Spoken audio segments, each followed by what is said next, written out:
violences, ces crimes continus et cruels sur des populations innocentes qui ne demandent qu'à vivre en paix et à vaquer à leurs occupations. Voilà. Monsieur le Président. Thank you, President, and let me just take off from where you ended. It's not enough just for having or to have good leaders.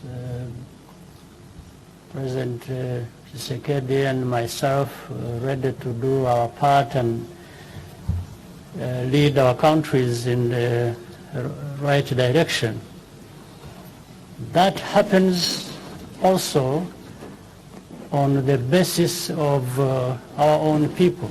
I think the ordinary people, the people of DRC or Rwanda, should never look at themselves as just bystanders who are affected by one thing or another and they follow. No, they are actually participants.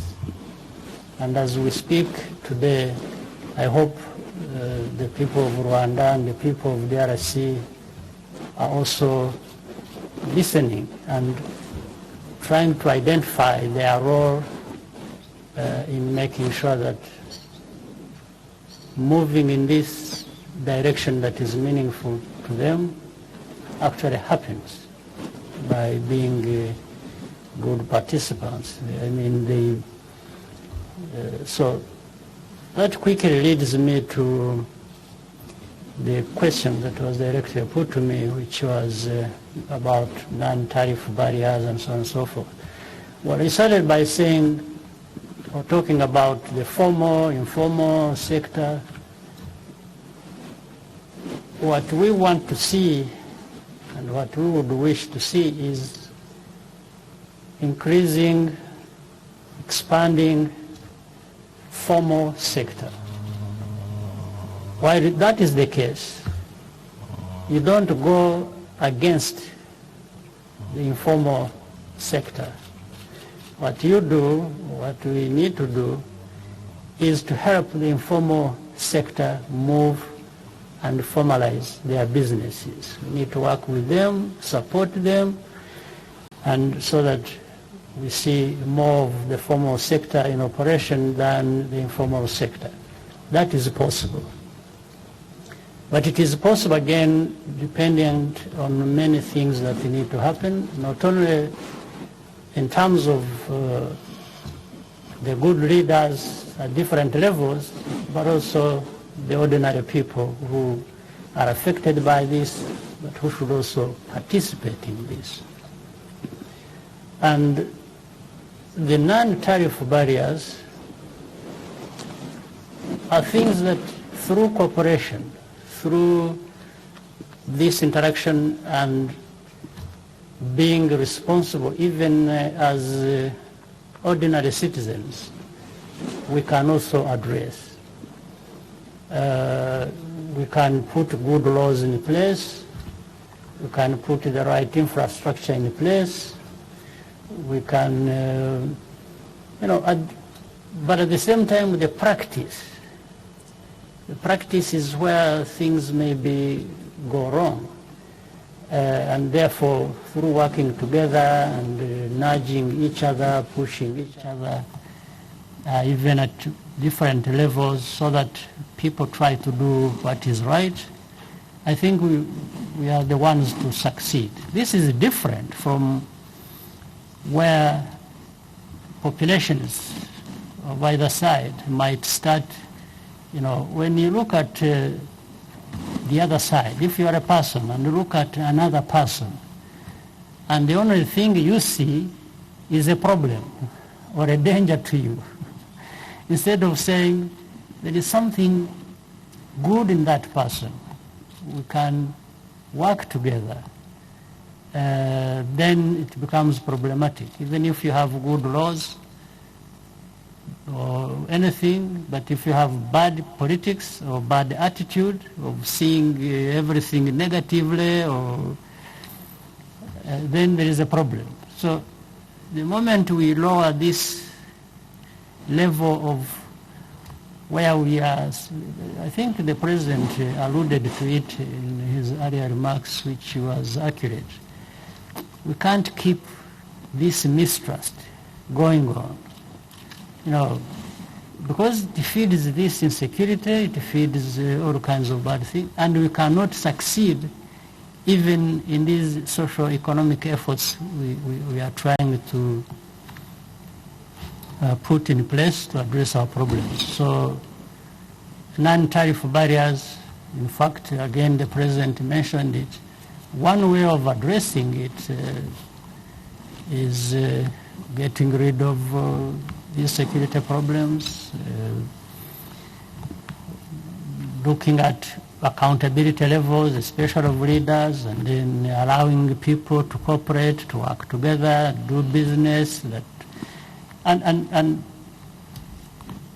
the President, having mentioned, for example, and explained the need to be together in the East African community, it helps.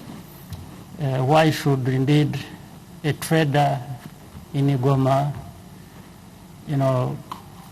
find it very expensive or very difficult to access certain things that are accessed in the neighboring country because they are a member of an organization and the DRC is not? I mean, it's really, in itself, doesn't bear logic. So these are things we need to address holistically. There are many things and different layers through which we have to. But once there is good politics, everything will happen. Politics of caring for each other, of trusting each other. And where there are wrong things, then we get together and address them and say, no, this is not good for anyone. It's not good for me. It's not good for you. What is the cause? Who are the ones responsible? Then we fix that. I think it's always going to be possible. Thank you, Mr. President. Monsieur Balanki, pour un petit résumé. Le président Kagame dit essentiellement que ce n'est pas seulement un problème de leader ou de leadership, mais c'est un problème qu'il faut résoudre et tacler à différents niveaux de la société, donc que ce soit au niveau politique et autres. En ce qui concerne le secteur formel et informel, il a indiqué que il ne suffit pas de se débarrasser du secteur informel, mais voir comment transformer ce secteur informel et le formaliser, les rendre un peu plus formels. Donc on a besoin de bons leaders à tous les niveaux. On peut avoir de bonnes routes, tout ce qu'on veut, tout est bon, mais si on n'a pas de bonnes attitudes, de bonnes pratiques, de bonnes politiques, en fait, rien ne va marcher. Alors ce que le président Kagame essaie de dire, c'est que c'est un travail à faire à différents niveaux, du top jusqu'aux citoyens, et puis en fait aussi encourager les échanges et la coopération entre les deux pays et les deux peuples. Merci beaucoup. Alors, messieurs de la presse, on s'excuse pour toutes les questions qui n'ont pas été prises. Voilà, comme vous le savez, le président Paul Kagame doit retourner à l'instant au Rwanda. Il doit retraverser la frontière.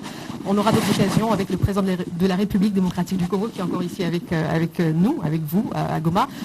Monsieur le président Paul Kagame, encore une fois, merci pour votre visite en RDC. Bon retour chez vous au Rwanda. Merci pour votre disponibilité. Monsieur le Président de la République démocratique du Congo, merci également de vous être prêté à ce jeu de questions-réponses. Merci. Aksanti Sana. Merci beaucoup. Merci. I will stay a night next time. Yes, please. Thank you.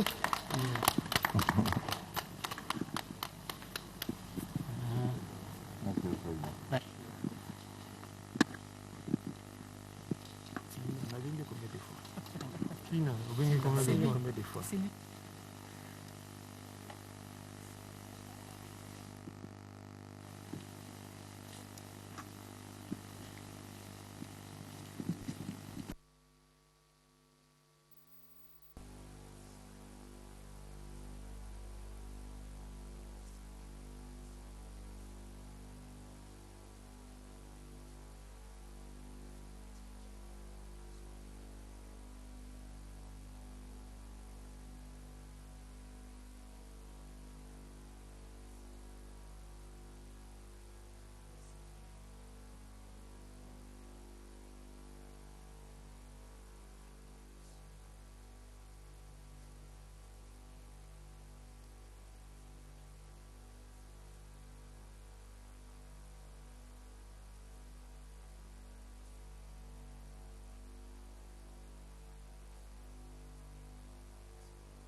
notamment le ministre du Commerce, Jean Lucien, le ministre Kazadi des Finances. Un autre point, c'est la convention doit éviter justement la double imposition et lutter contre l'évasion fiscale. Elle va solidifier les relations en mettant en place des vrais incitants fiscaux et un régime harmonisé pour les petites et moyennes entreprises voulant opérer de manière libre et au niveau de la frontière. Il y a aussi un accord qui a été signé entre du côté de la RDC Sakima et Daiter. Donc voilà, ces 3 accords ont été importants, mais les questions de la presse, c'était difficile de garder les chefs d'État au-delà de ce temps, parce qu'il faut dire, ça va faire 4 ou 5 heures qui sont ensemble, Laurent. Bien sûr. Françoise, je retenu quelque chose prononcé par le chef de l'État congolais. Il a parlé de l'harmonisation des tarifs douaniers pour que la production, pour que le producteur congolais se retrouve. Vous voyez, lorsque le producteur congolais se retrouve déjà, c'est que le chef de l'État, son Excellence Félix Antoine Tshisekedi, est en train de chercher le bien-être de sa population. Oui, et cela va même impacter le côté rwandais et traverser même le Rwanda, puisque c'est East Community qui est concerné par cette initiative. Voilà, c'est cette initiative, l'organisation à laquelle la RDC vient d'adhérer. Oui. Il y a plusieurs membres, mais justement les questions profondes sont allées dans le sens de l'intérêt que la RDC va tirer justement de cette nouvelle organisation, parce qu'il y en a plusieurs à laquelle la RDC adhère et est en coopération avec des pays comme le Rwanda. On dit, est-ce que la RDC ne va pas encore une fois servir juste d'un marché de consommation? Parce qu'on dit que la RDC, les choses du côté du Congo, c'est que du peu qu'on peut dire, les choses ne sont pas très bien organisées pour que cela soit avantageux du côté de la RDC. Giscard Kosema. Oui, effectivement, le chef de l'État l'a si bien expliqué à travers un exemple. En clair, les États membres de la East African Community ont des accords qui ont réduit tout ce qu'il y a comme commerce transfrontalier. Et que la République démocratique du Congo, qui n'est pas membre, mais qui exerce un commerce avec tous ces pays-là, était en train en fait de payer plus que les autres. C'est cela donc. En clair, nous avons, la République démocratique du Congo a beaucoup à gagner en étant dans la East African Community, plutôt qu'à perdre. Donc c'est cela. Et donc aujourd'hui, la République démocratique du Congo est devenue le tout dernier membre et sa présence a été saluée par tous ces États parce qu'en fait, tous ces États savent que la RDC est un grand débouché de leurs produits. La RDC, avec ses 80 millions d'habitants, avec toutes ces frontières qu'ils partagent avec certains de ces pays de la East African. C'est justement ça la crainte, que ce soit juste un marché de consommation. Non, mais la République démocratique du Congo a aussi à donner. On a vu lorsqu'on est arrivé à Kasindi, par exemple, il n'y a pas que des produits importés, mais il y a aussi des produits qui sont exportés vers ces pays. Quand on est, par exemple, à Béni, on a le bois, et pas n'importe quel bois, le bois rouge, il y a l'EVA, il y a les cacao, il y a les cafés, tout ça sont des produits congolais qui sont exportés vers ces pays de la East African Community ou qui passent par ce pays. Donc la République démocratique du Congo n'est pas qu'une société de consommation, mais c'est aussi une société de production. Production, Giscard, excusez-moi, mais sur l'or, on a vu un accord qui était signé avec Sakima et puis Daiter, mais on sait que l'or c'est en RDC et que vient faire le Rwanda dans ce processus? Ok, écoutez, il y a des produits rares qui sont produits en République démocratique du Congo, mais qui passent par des circuits informels. Mais lorsque ces produits arrivent dans des pays voisins, non, voilà, la traçabilité, ils s'en approprient comme s'ils en étaient des producteurs, ils estampillent, et lorsqu'il y a des statistiques mondiales, on dit, voilà, tel pays est producteur de l'or, alors qu'il n'y a pas un seul grain d'or sur son territoire. Donc, ces accords permettent en fait de pouvoir mettre de l'ordre dans ces secteurs. Donc, lorsqu'il y a des accords miniers, c'est aussi la certification, la traçabilité des matières pour dire que par exemple, la République démocratique du Congo, dans cette partie, il n'y a que cette société Sokimo qui peut sortir de l'or, par exemple, j'imagine. Donc, c'est un peu cela. Donc, il faut voir, ce sont des accords win-win. Et que des experts ont travaillé longuement et sous le leadership de 2 chefs d'État pour qu'on arrive à ces accords qui mènent vers la traçabilité des produits congolais dans cet espace de la East African Community. Merci Giscard pour ces précisions. C'était important parce que le volume du travail, on est ici en direct depuis midi, heure de Kinshasa, 13h, heure de l'Est.